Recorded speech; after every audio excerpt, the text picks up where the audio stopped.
우리 주 하나님을 찬양하여라. 그분의 발등 아래 엎드려 경배할지어다. 주님은 거룩하시다. 다 함께 마음을 모아 하나님 앞에 예배를 드립시다.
오라 너희 모든 목마른 자들아 물로 나와라. 돈 없는 자도 오라.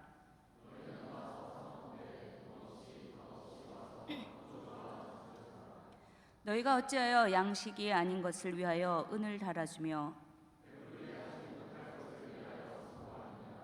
내게 듣고 들을지어다. 그리하면 너희가 좋은 것을 먹을 것이며 너희는 귀를 기울이고 내게로 나와 들으라. 내가 너희를 위하여 영원한 언약을 맺으리니 너희는 여호와를 만날 만한 때에 찾으라. 악인은 그의 길을, 불의한 자는 그의 생각을 버리고 여호와께 돌아오라.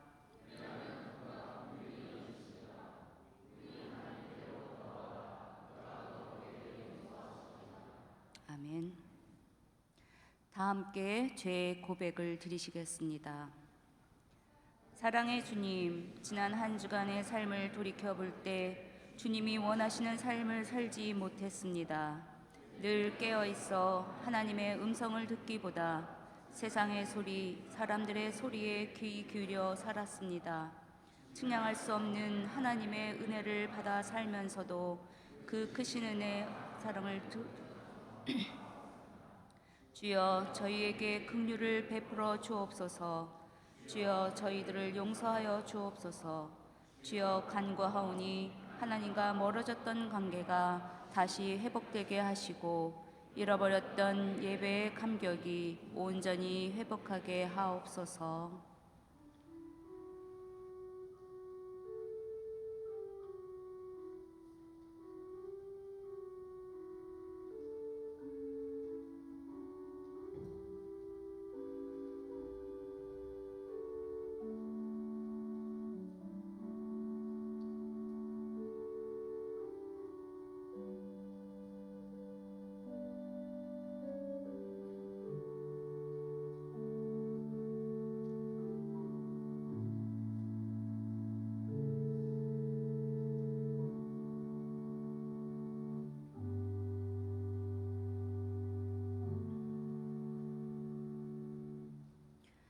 사람은 그리스도 예수 안에서 얻는 구원으로 말미암아 하나님의 은혜로 값없이 의롭다는 선고를 받습니다.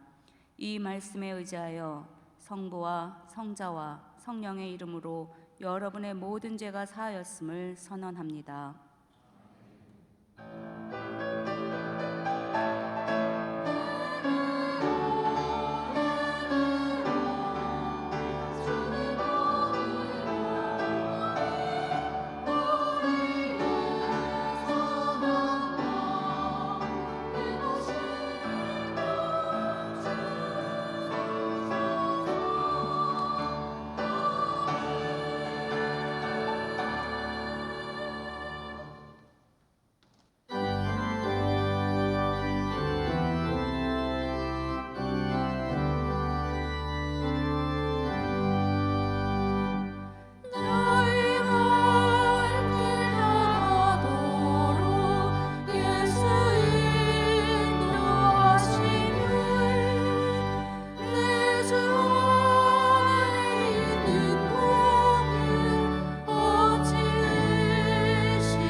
은혜와 사랑이 많으신 주님, 10월이 지나 11월이 되었습니다. 11월을 허락해 주신 주님의 은혜와 사랑에 감사합니다. 또 오늘 이 시간 신대원 원우들이 함께 모여 예배를 드릴 수 있게 해주심에 감사합니다. 이렇게 늘 주님께서 우리를 생각하시고 지켜주시지만 우리는 주님을 생각하지 않고 있습니다. 창조주 저희끼를 기억하며 주님이 만드신 이 세상을 아름답게 보존해야 하지만 끝나지 않는 전쟁과 폭력, 빈곤, 자연환경 파괴 등 주님이 창조하신 세계를 아프게 하며 주님을 욕되게 하고 있습니다. 우리가 더는 주님을 욕되게 하며 살지 않게 주님을 돌이켜보며 회개할 수 있도록 해주세요. 주님이 만드신 이 세상을 아름답게 지켜나갈 수 있게 인도해 주시고 언제나 우리와 함께 하시고 지켜주시는 주님을 기억할 수 있게 해주세요. 오늘 말씀 전하시는 목사님을 위해 기도합니다. 목사님께서 귀한 말씀을 전해 주십니다. 오늘 말씀을 통해 신대원 원우들이 깨달음을 얻고 마음속 깊이 새길 수 있는 귀한 시간이 될 수 있게 해주세요. 예배의 시간, 우리를 방해하는 생각과 마음을 내려놓게 하시고 온전히 주님께 집중할 수 있는 시간이 될 수 있기를 원합니다. 감사드리며 예수님의 이름으로 기도드립니다. 아멘.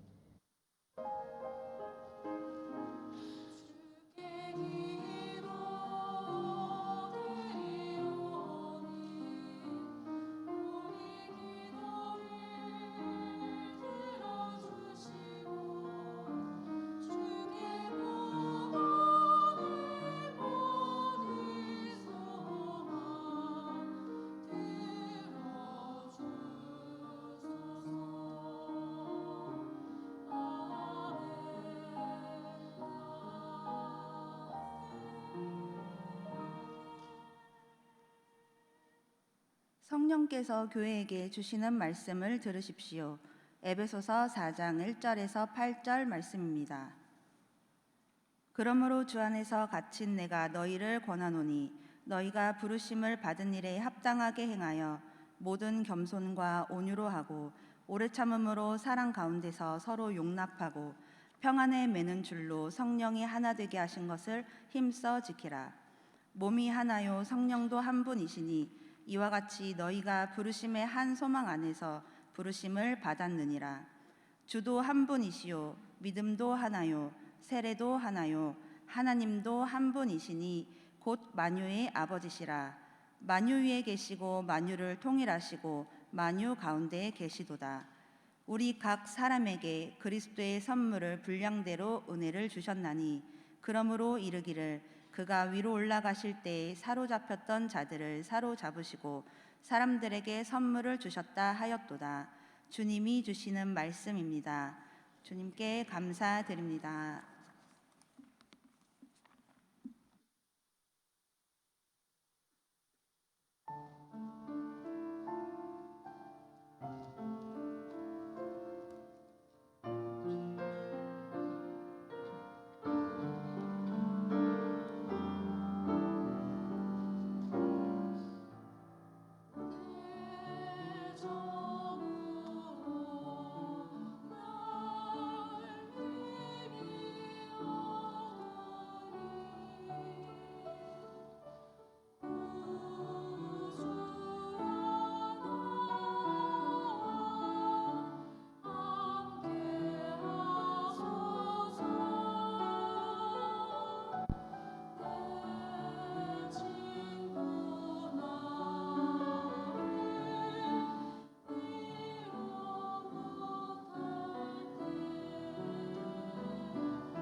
제가 오늘 아침 날씨가 갑자기 기온이 떨어져서 겨울 코트를 입고 왔거든요. 한때 성가대가 부흥 발전하고 그래서 내가 너무 기뻤는데 오늘 갑자기 다들 아프시고 그러셔서 숫자가 많이 줄어진 거에 대해서 날씨만큼이나 좀 약간 좀 산을했는데, 여러분들 많이 성가대 지원해가지고 우리 예배가 사실 숫자가 중요하지는 않겠지만 그래도 중요한 부분도 있으니까 많이 지원해 주셔서 우리 성가대 위해서 다시 한번 큰 박수와 지원 부탁드리겠습니다.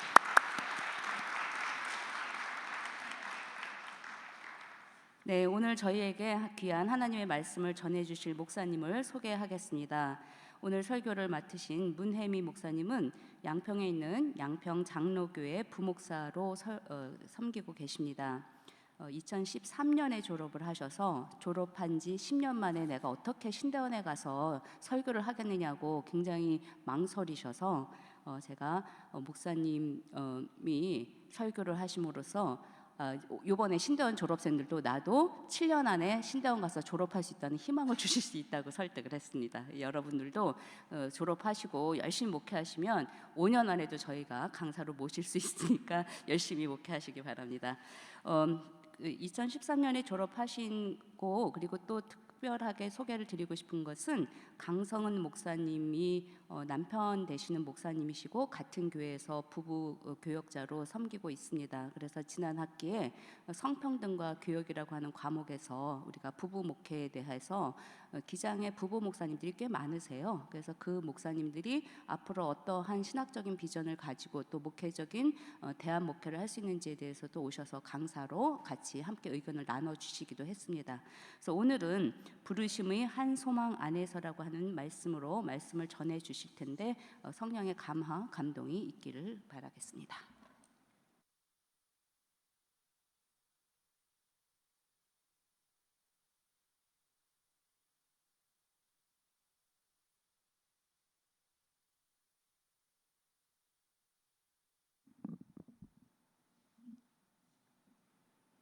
만나서 반갑습니다. 앞에 소개받은 문혜미 목사입니다. 여러분 살다 보면 어떻게든 피하고 싶고 숨고 싶은 날이 있죠. 바로 오늘이 저에게 그런 날입니다.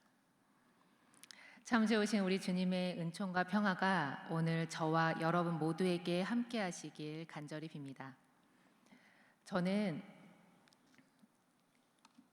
물맑은 경기도 양평에 김진 목사님께서 담임으로 심우하시는 양평 장로교회에서 부목사로 5년째 사역을 하고 있습니다. 사진에서 보시다시피 외관만 보아도 오랜 역사가 느껴지는 121년 된 유구한 역사를 가진 교회입니다. 담임 목사님의 목회 비전을 따라 가르치고 전파하며 섬기는 사역을 성실하게 감당하고 있는 교회이고요. 저를 포함해서 총 11명의 교역자가 섬기고 있고 평균 출석은 이제 작년이 1,200명, 교학교가 200명 정도가 매주 예배를 드리고 있습니다. 제가 5년 동안 경험한 양평 장로교회는 확실히 목회 기본기를 제대로 배울 수 있는 교회라는 것입니다. 여기에 저희 전도사님이 2분이 계시는데 저희 교회가 힘들지 않은 교회라고는 차마 말을 못하겠는데요. 네, 그럼에도 굉장히 좋은 교회입니다. 사실 쉬운 교회가 어디 있겠습니까? 목회 현장은 어디나 우리 모두에게 녹록치 않는 곳이죠. 워라벨은 꿈같은 이야기이고 헌신페이를 요구하는 교회와 극심한 감정 노동으로 내 수명이 줄고 있구나 이렇게 느낄 때가 한두 번이 아닐 것입니다. 물론 저도 그랬고요. 그럼 어떻게 사역을, 우리의 목회를 롱런할 수 있을까요? 쉬운 교회는 하나도 없는데 말이죠. 저는 지금 이 고운울림 카페 자리에 행복커피라는 카페가 있을 때 학교 생활을 했습니다. 그 행복커피에서 프로포즈를 받았는데요. 지금은 없어져서 조금 아쉽더라고요. 네, 앞으로 프로포즈 하실 때는 없어지지 않을 장소에서 하시면 좋겠다는 생각이 듭니다. 저희 교회에도 코람데오라는 카페가 있습니다. 이 투땡 원두를 단돈 1,000원에 맛볼 수 있는 양평 커피 맛집입니다. 근데 맛도 좋지만요, 저는 이 코람데오 카페 이름을 더 좋아합니다.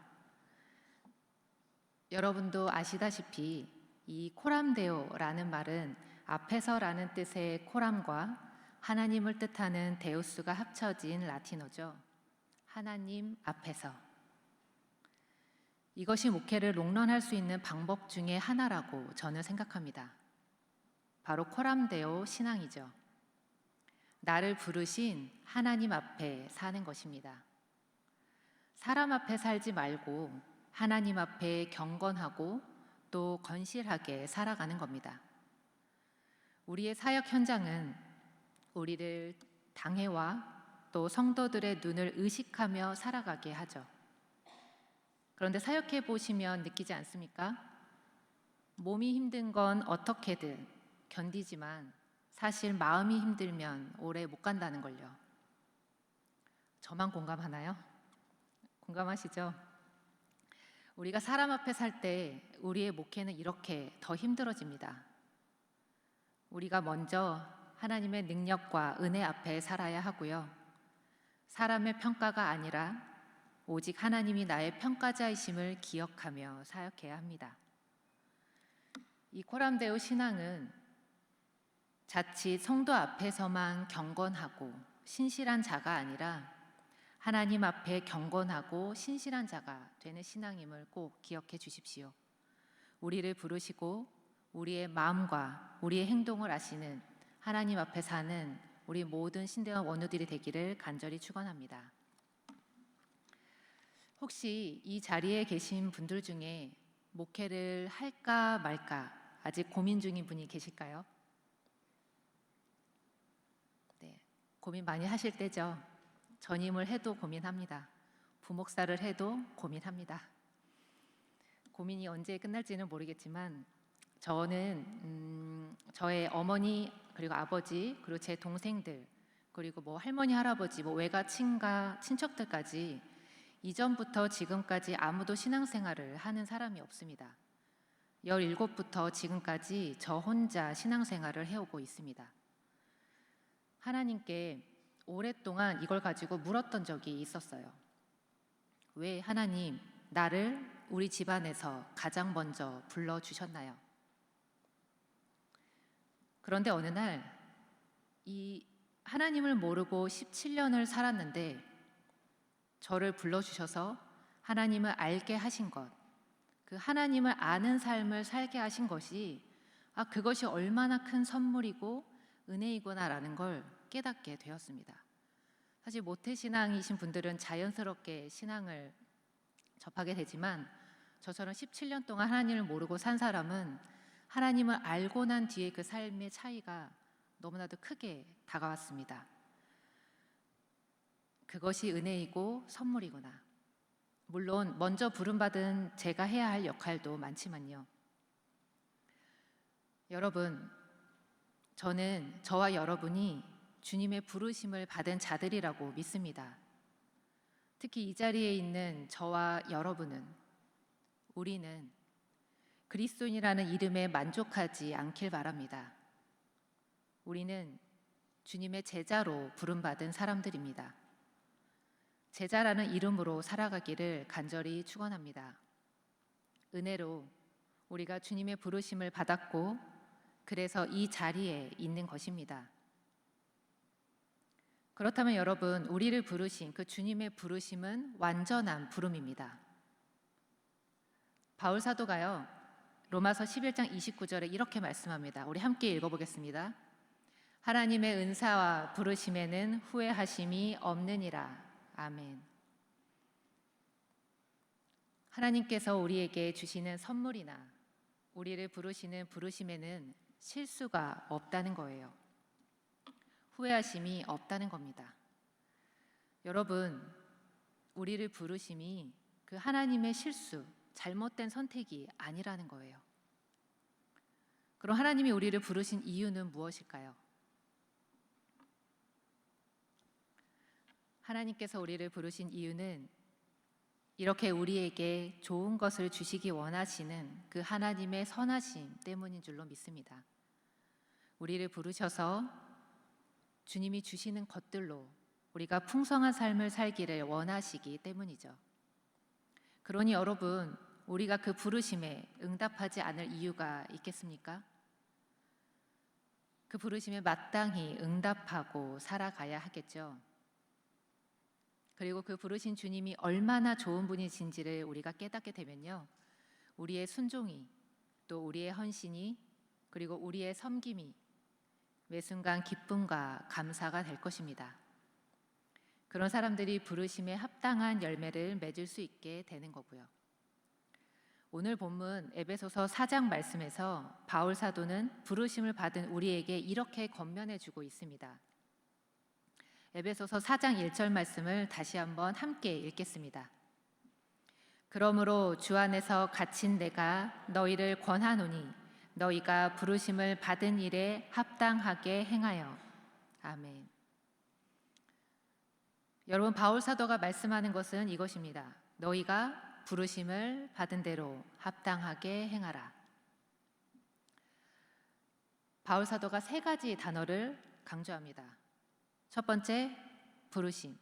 두 번째, 합당하게. 세 번째, 행하라. 그 중에 여기 가운데 있는 합당하게라고 번역되는 단어는 악시오스라는 헬라어 단어인데요. 악시오스는 그 뜻이 저울의 균형을 맞추다라는 의미를 가지고 있습니다. 저울의 균형을 맞추다라는 그 의미의 아고라는 단어에서 나온 헬라어 표현인 거죠. 그러니까 합당하게 행하라의 이 합당하게는 저울추의 균형을 맞추는 것처럼 살아야 한다라는 겁니다. 부르심을 받은 우리에게 적용하면 우리가 먼저 신앙적으로 합당하게 균형을 맞추는 신앙생활을 해야 한다는 겁니다. 생각해 볼까요? 우리가 신앙적으로 균형을 맞춘다는 것은 어떤 의미가 있을까요? 한쪽 저울추에는 무엇이 있을까요? 저울은 이렇게 생겼죠? 이렇게 생겨서 중간 가운데가 있고 양쪽에 저울의 무게를 달 텐데요. 한쪽 저울추에는 하나님의 부르심이 있습니다. 우리를 부르셔서 우리에게 명령하신 하나님의 뜻이 있고요. 하나님이 우리를 부르셔서 우리에게 베풀어 주시는 은혜와 사랑이 있고요. 하나님이 우리를 부르셔서 우리에게 기대하시는 삶의 모습이 있습니다. 그러니까 하나님이 우리를 부르신 것이 이 한쪽 저울추라면 반대쪽 저울추에 우리가 맞춰야 될 것은 우리의 삶입니다. 우리의 응답, 우리의 순종, 우리의 행함, 우리가 하나님께 드릴 수 있는 열매로 균형을 맞출 수 있어야 한다는 겁니다. 그래서 바울 사도는 부르심에 합당하게 행하라 이렇게 말씀해 주시는 거예요. 합당하게가 가운데 있습니다. 합당하게는 아까 말씀드린 대로 균형을 맞추다라는 거였죠. 부르심에 행하는 것에 균형을 맞추어라. 하나님이 우리를 부르셔서 균형을 맞추라고 하신 것, 하나님의 부르심에 균형을 맞춘 우리의 삶이라는 겁니다. 여러분, 우리 모두가 하나님의 부르심과 우리의 행함 사이에 균형을 맞추어 성숙하고 온전한 그리스도인들이 먼저 될 수 있기를 간절히 축원합니다. 그렇다면 우리가 어떻게 하면 주님의 제자로 불러주신 그 부르심에 합당한 열매를 맺을 수 있을까요? 이 질문을 가지고 먼저 우리가 부르심에 합당한 열매를 맺는 그 비결을 아브라함에게서 찾기를 원합니다. 창세기 12장은 아브라함을 부르시는 장면이 나오죠. 아브라함이 아버지를 따라 갈대아 우르를 떠나 하란에서 머물고 있습니다. 하란에 있는 아브라함에게 하나님이 찾아오세요. 그리고 말씀하시죠. 너는 너의 아버지 집을 떠나 내가 보여주는 땅으로 가라. 이렇게 말씀합니다. 약속의 말씀을 들은 아브라함이 그 말씀을 따라 순종하여 하란을 떠납니다. 그런데 당대 사람들에게 이 하란을 떠나 가나안으로 간다는 것은 사실 상식적이지 않았어요. 왜 그럴까요? 하란은 번화한 곳이고 화려한 문명이 있었고 풍성한 물질이 있었던 곳이었어요. 그런데 반면 가나안은 척박한 곳이고요. 황량하고 문명이라고 하는 것이 아직 찾아볼 수 없는 그런 곳이었습니다. 그런데 하란을 떠나 가나안으로 가라니요. 당대 시대에 가지고 있던 기본적인 상식을 가진 사람이라면 결코 순종하기 쉽지 않은 명령이었다는 겁니다. 더구나 가나안으로 가라는 명령은 위험한 명령이었어요. 왜냐하면 고대 사회는 아시다시피 시족 공동체, 또 혈육을 중심으로 한 공동체가 함께 살아가는 그런 문화 아니었습니까? 그런 문화에서 떠나 다른 사람들이 살아가는 곳으로 간다는 것은 그저 그들의 삶이 나그네일 뿐이고 떠돌이일 뿐이었습니다. 안전을 보장받을 수가 없었어요. 다 빼앗으면 빼앗길 수밖에 없고요. 그 사람들이 죽이면 죽을 수밖에 없는 그런 연약함이 나그네의 모습이었습니다. 그러니 하나님께서 하란을 떠나라, 가나안으로 가라, 이 말씀은 나그네가 되어라 라는 이런 말씀이거든요. 아브라함 입장에서 하나님의 말씀을 아멘으로 받아 순종하며 떠나기에는 매우 어려웠던 말씀이라는 겁니다. 그런데 아브라함 어떻게 했나요? 하나님께서 지시하신 말씀을 듣고 갑니다. 어떻게 아브라함이 하란을 떠나서 가나안 땅으로 갈 수 있었을까요? 그 이유는 하나입니다. 하나님의 부르심에 순종하고 부르신 하나님의 주권을 인정했기 때문입니다. 하나님의 주권이 무엇입니까? 내 뜻보다 하나님의 뜻을 인정했다라는 거예요. 아브라함은 내 삶에 대한 주권이 나에게 있는 것이 아니라 하나님께 있다고 하나님의 주권을 인정했어요. 하나님의 인도하심이 있겠지. 하나님께서 가나안으로 가라고 하신 것은 내가 헤아릴 수 없는 하나님의 계획이 있으시겠지. 하나님께서 그 약속을 이루어 주시겠지. 여러분, 그 믿음이 아브라함에게 있었기 때문에 그는 하란을 떠나 가나안으로 갔던 것입니다. 이러한 아브라함의 모습을 성경은 이렇게 말씀합니다.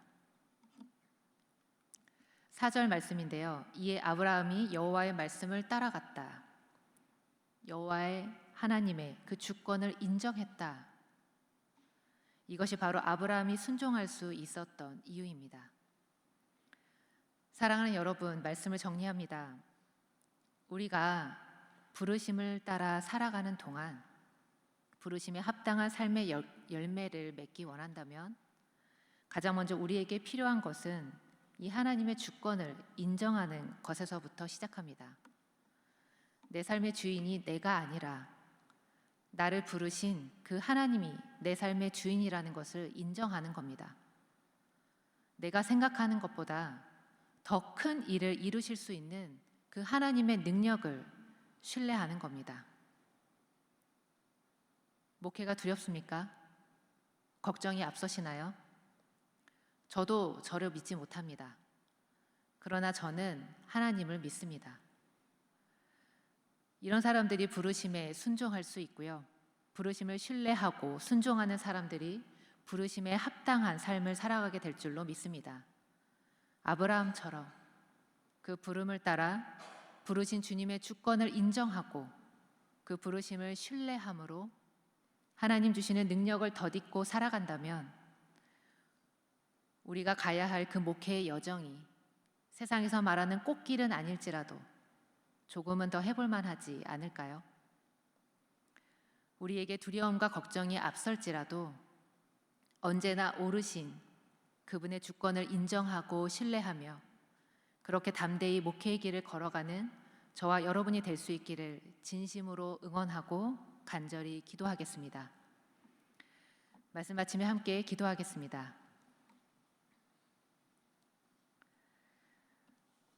놀라운 사랑으로 우리를 불러주신 주님, 참으로 감사드립니다. 아무 능력 없는 우리를 불러주셔서 넘치는 사랑과 은혜로 우리를 하나님의 자녀 삼으신 그 은혜 또한 감사를 드립니다. 주님, 주님의 부르심에는 후회함이 없다고 말씀해 주시는 그 말씀을 저희가 이 시간 기억합니다. 그리스도인으로 사는 것에 만족하지 않고 주님의 제자로 살아가는 우리 모두가 될 수 있도록 주여 함께하여 주옵소서.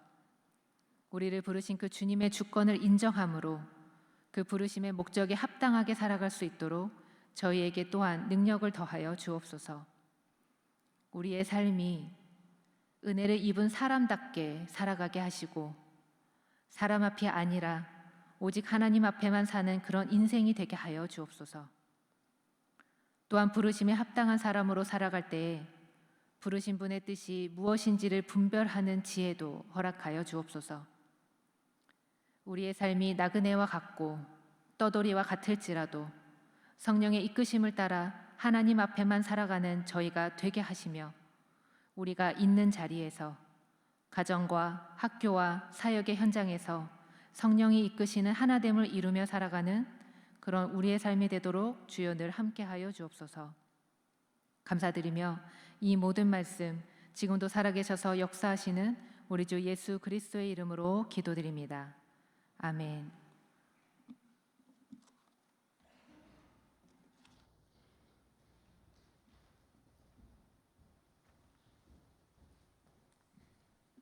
선포된 말씀 간직하면서 코람데오 리프네 아도나이 앞에서 여러분들 담대하게 걸어 나갈 수 있기를 함께 기원합니다. 이 시간 옆에 분들하고 평화 인사를 나누실 텐데 오늘은 저희 외국어로 좀 폼나게 간지나게 한번 해보시겠습니다. 코람데오 담대합시다. 그다음에 히브리어를 원하시는 분은 리프네 아도나이 우리 서로 담대합시다. 네, 합지. 코람데오는 다 아시죠? 리프네 아도나이를 선호합니다. 리프네 아도나이.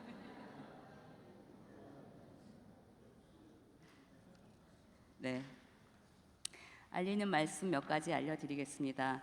다시 한번 오늘 말씀 전해주신 문혜미 목사님께 감사드립니다. 큰 박수 한번 부탁드리겠습니다.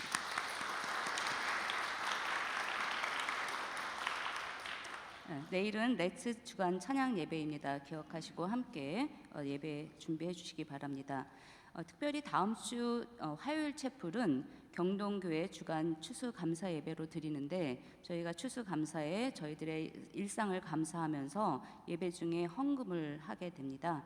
이 봉헌된 헌금은 주위에 어려운 이웃을 위해 쓰는데 저희가 매번 헌금이 너무 약소하게 거쳐서 주는 손길이 약간 부끄러운 때가 좀 있었어요. 그래서 다음 주 하루 금식하셔가지고 그 돈을 모아서 다음 주에 저희가 추수감사 때 풍성한 헌금이 될 수 있도록 함께 협조해 주시면 대단히 감사하겠습니다. 네. 채플 출결사항 확인하시고요. 페일하지 않도록 관리 좀 하시면 좋겠습니다. 나머지 가자 바울의 길 그리스 트리키의 성지 순례 신청자를 20일까지 마감합니다. 여러분들 신청하셔서 이서영 교수님과 함께 유익한 시간 가질 수 있도록 하면 좋겠습니다. 임마누엘 학술제가 11월 12일 자정까지 원고를 마감해서 23일 날 저희가 개최가 되는데요. 이 임마누엘 동산이 학문과 경건이잖아요. 그래서 저희가 경건은 잘하고 있는데 학문이 약간 요즘 부족한 것 같아서 여러분들이 임마누엘 학술제를 통해서 학문의 부분을 아까 우리 들었잖아요. 양축을 우리 늘 가지고 균형을 맞춰야 되기 때문에 경건을 힘쓰시는 만큼 학문에 힘쓰는 저희가 됐으면 좋겠습니다. 제가 말이 많았죠. 교역지도실장님 말 짧게 사회보라고 부탁하셨는데 찬송 주기도문 하신 후에 문혜미 목사님 축도로 예배 마치도록 하겠습니다.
지금은 우리 주 예수 그리스도의 은혜와 하나님의 크신 사랑하심과 성령님이 우리 안에 역사하시며 교통하심이 성령의 이끄심을 따라 살며 부르심에 합당한 열매를 맺고자 결단하는 여기 모인 주의 모든 제자와 그 가정과 삶의 자리 위에 여전히 세상 곳곳에 있는 아픔과 폭력과 절망 가운데 있는 우리의 이웃들 위에 그리고 주께서 지으신 모든 피조물 위에 지금부터 영원까지 함께 하시기를 간절히 축원하옵나이다. 아멘.